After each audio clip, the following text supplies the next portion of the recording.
My half-sister via my dad contacted me after she left foster care 18 months ago. Dad and her mom lost custody of her when she was a baby and she went into the system. I was 7 at the time and my parents had divorced after Dad got her mom pregnant with her. Neither shaped up enough to take her back and none of her bio-relatives wanted her, at least the ones that were approached. Dad was estranged from his family, so I have no idea if they heard from anyone related to CPS back then. My mom was approached and told the social worker she would not take my half-sister.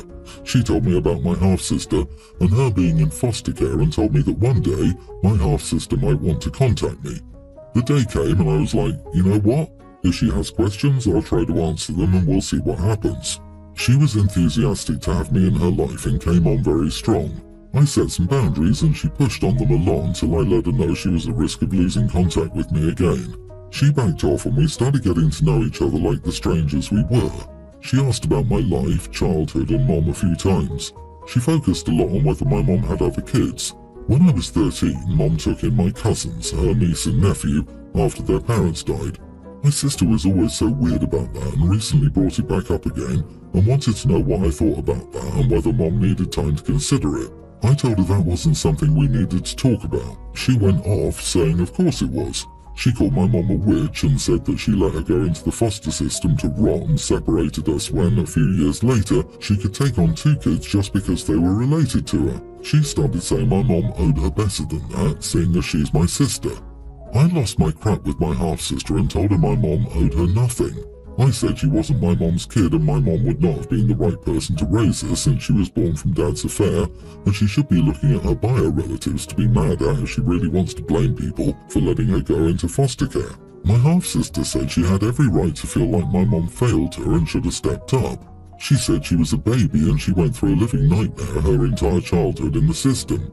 She told me I was an idiot for yelling at her and an even bigger one for defending my mom. She's still a kid in many ways and had a rough life, so I feel like my response was too much. Am I the idiot? Not the idiot, you're exactly right. Your mom owed and still owes her nothing. Plus, she was possibly still hurting from the affair too. She was in no way your mum's responsibility, and I understand why she would take your cousins but not your half-sister. Who needs a daily reminder of your SO's infidelity? I can understand your half-sister's pain. She's understandably angry about the situation she was forced into and understandably jealous as well. She's directing that anger in the wrong place, but again she went through a rough situation and compared it to OP's and the cousins.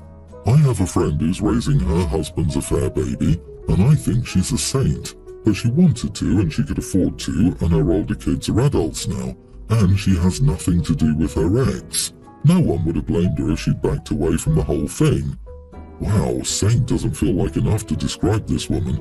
She is like the peak of humanity. Just wow. OP, I think if you can be as patient with her as you can and try to understand, it's not really about your mum but about what she lacked growing up. Poor kid probably needs a truckload of therapy to sort out her issues from a crappy childhood. I'm not saying you have to let her talk crap about your mum. You can correct that, but try not to hold it against her. And what genius told her your mom didn't want her? Who hands a teenager a list of all the people who rejected her? She should never ever have been told that. In her mind, it's probably just rejection on top of rejection. Not that what she said was okay, I just empathize with her. Update: someone gave half-sister some info about what was in her file from her entering foster care. It's how she got my name too. She never found a family to keep her. She was bounced around a lot and no bio family stepped in. I'm not willing to deal with this for the rest of my life. I never would have reached out to her, and honestly, having her in my life is not important to me, but I felt a bit bad turning her away when she had nobody. I don't have our dad's contact information. He lost custody of me after she was taken away. I, 35 male, was married to Laura for 7 years. We have a son who's a tween now. She was the light of my life. When we were both 28, we found out she had a rare form of cancer. She passed away 5 months later. This crushed me and I was left drowning in my grief for a long time afterward. My son and I have been attending therapy weekly ever since. It's been tough, but we've made a lot of progress. I didn't feel up to another relationship for a while. I filled my time with hobbies, friends, and spending time with my son and family. Then, a little over a year ago, I met Kayla, 33 female, at a work event. We share a niche hobby where I live, so we enjoyed chatting about it. Eventually, we began to go out together. She's great, but different from my wife. I love her for who she is as an individual. I was hesitant at first, but after speaking with my therapist, I decided to try for a committed relationship if we took it slow. At first, she was amazing. I told her about my past and that my son came first, even before our first official date. She was very compassionate and understanding about everything. After a few months of smooth sailing, I decided to introduce her to my son, and they also got along great. For the first time after Laura's death, I could start to see a possible future with someone else. Everything started to go downhill around 4 months ago. She seemed to be a bit more distant than usual, so I sat down with her one night to ask her what was wrong. She teared up and confessed that she felt I'd been neglecting her lately. She then said that she feels I'm using her as some replacement for my dead wife. This came as a total shock. Some of me will always love Laura, but I didn't feel like I was ignoring Kayla. I asked for some specific examples, but she didn't say much afterward. I felt guilty that I'd made her upset, so I ended up apologizing and arranged for us to have a few more date nights, and she seemed happy again. Then, 2 weeks later, she had to go to a cousin's wedding. I couldn't attend because of work, but she was only gone for a day. When she got back, I asked for some pictures, but she just said there hadn't been any of her. I thought it was a bit strange, but I didn't pry. Then, the next day, a co-worker of mine showed me one off of a private page on Facebook. I was shocked to see an expensive pair of my wife's earrings on Kayla. My son's room has a small cupboard with pictures of him and his mom, letters from her and some of her prized jewellery. I checked it as soon as I came home, and the earrings were returned to the cupboard but in a different spot. I confronted her and she got mad, yelling at me for assuming she'd be so careless as to lose or damage the earrings. I told her I was hurt she'd go behind my back and take something sentimental, even if they were beautiful. She eventually broke down and apologised, and after a serious talk about boundaries, we moved on. Things improved for a while before her strange behaviour started. It began with her changing her hair colour to match my wife's. My wife had naturally light blonde hair that a lot of women dye their hair to today, so while I thought it was strange, I wrote it off as a beauty choice. Then she began regularly straightening her hair. She has wavy hair and my wife's hair was pinned straight. She also changed her clothes to be more like my wife's, or at least the one she's seen in pictures. She also had her ears double pierced and got a cartilage piercing like my wife. This was all incredibly unnerving, but she just said I was crazy. I asked my family and they said I was nuts too, so I ignored it. Then she brought up having my son call her Mama. I said I wasn't a huge fan of the idea, but if my son wanted it, I suppose it'd be fine. She went on a whole rant about how it was different because he called my wife Mommy, so it's not like she's stealing a title. He said no, and she was a bit cold to both of us for days. She seemed like a totally different woman than the one I fell in love with. Everyone around me just said I was probably nervous since it's my first relationship after Laura's death. The final straw was when she got a tattoo that was almost the exact same as my wife's. It was in the same spot and colour, just with a slightly different design. That was my final straw. I sat down and confronted her a week ago with everything. At first, she denied it all, but then cried and said I never loved her. She said she felt that she had to live up to the memory of a ghost. This upset me because I'd asked her before what I did specifically, and she wouldn't discuss it. Plus, she was the one being weird and copying Laura. She kept sobbing and saying I didn't love her.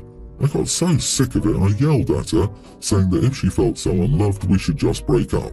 I honestly do like her, but I've seen how miserable she's been lately, and I don't think this relationship is good for her mental health. She got dead silent and just left and drove away. I was just so tired of everything. Later that night, she was admitted to the hospital. She has no living family, so I was listed as her emergency contact. She wrote a long letter to me saying she loves me so much, but obviously I don't feel the same, and I don't love her even a fraction of how much I love my dead wife. I'm distraught over this. She's been so strange lately, but I really did love her before all of this. My mom and siblings keep saying that I'm awful for pushing her to this point and that I should have doubled down in reassuring my love for her instead of ending it. They all got along great with her and had been hinting that they wanted us to get married so my son would have a mother again and possibly some siblings. I didn't think I was the idiot, but my whole family was cold to me and I had no idea what to do.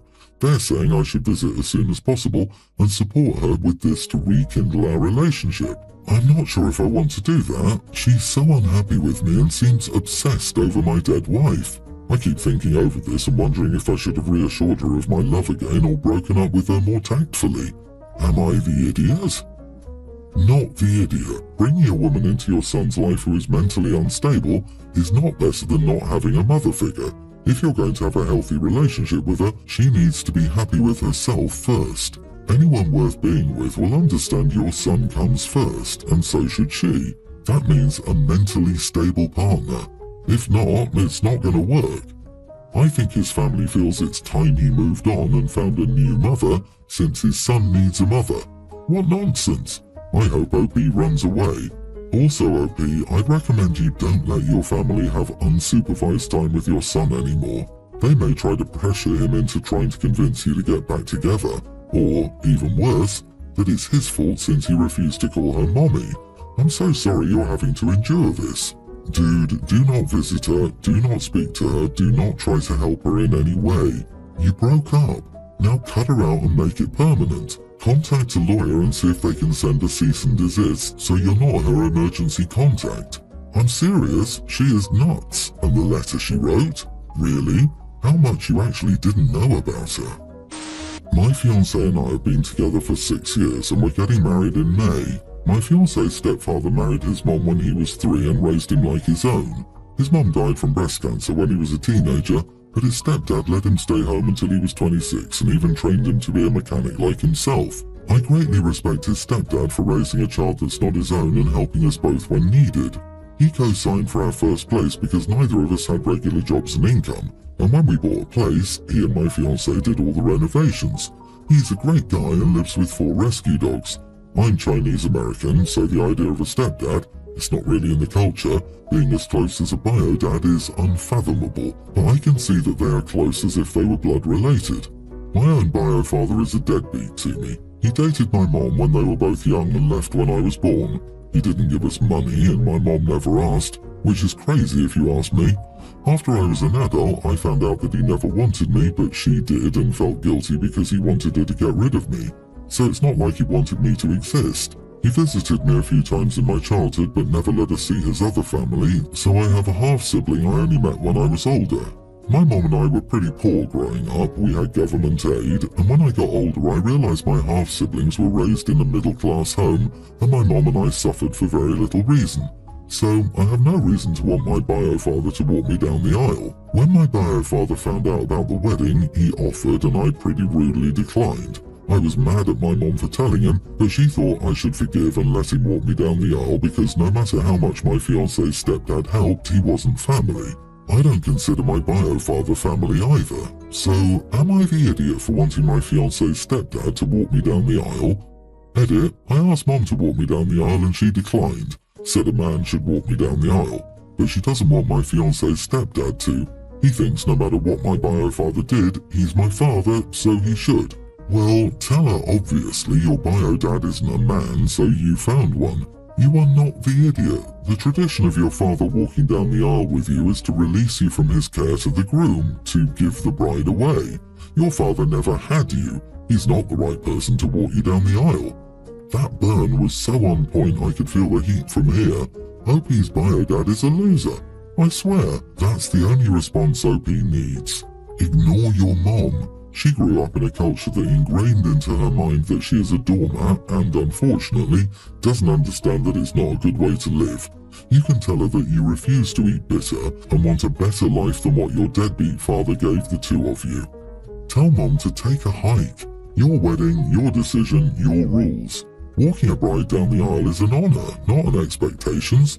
Your bio-father did nothing to earn that honor. I'm so glad you found a man with a nice father. Yes, he is his father, who can walk you down the aisle at your wedding. Best wishes and happy wedding. My son was bullied back in high school. He's now an adult with a wife and kids. We received a call from my daughter's school a few days ago. She bullied one of her classmates. It was nothing serious, just some name calling. We punished her and made her apologize. My son was there when we received the call. He took it very personally. He's now completely ignoring his sister. Last night he called to invite us to dinner, asking us to leave that witch at home because she's not invited.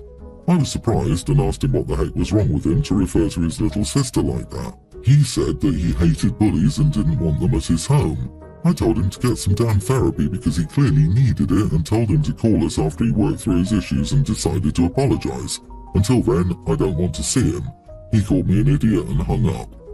You are the idiot. How you worded telling your son to get therapy comes across as an insult, as if getting therapy is something to be ashamed or embarrassed about. If you genuinely think your son will benefit from therapy, then this topic should be approached from a calm and supportive angle, no matter how angry or upset your son might be. No, you don't get to call your sister a witch and act like you deserve sympathy, especially if she's a child in school and you're a grown damn man. Kids don't have empathy figured out. Take some kind of witch to talk crap about a little girl over the phone, in my opinion. Some people have gotten too used to that word. It's such a nasty thing to call a person, especially a child in school, let alone your own sister. You are not the idiot. If a grown man calls a child names, he needs therapy to assess his problems. You did not condone your daughter's behavior. You stated it was some name calling and nothing major. Yes, it's not nice, but teenagers can be little brats sometimes. You learned your lesson, apologize, and hopefully understand it for good. God forbid if, a few years down the line, his children do minor bullying. What's he gonna do? Kick them out of the house? Protecting a child from an unhealed adult is your responsibility as a parent.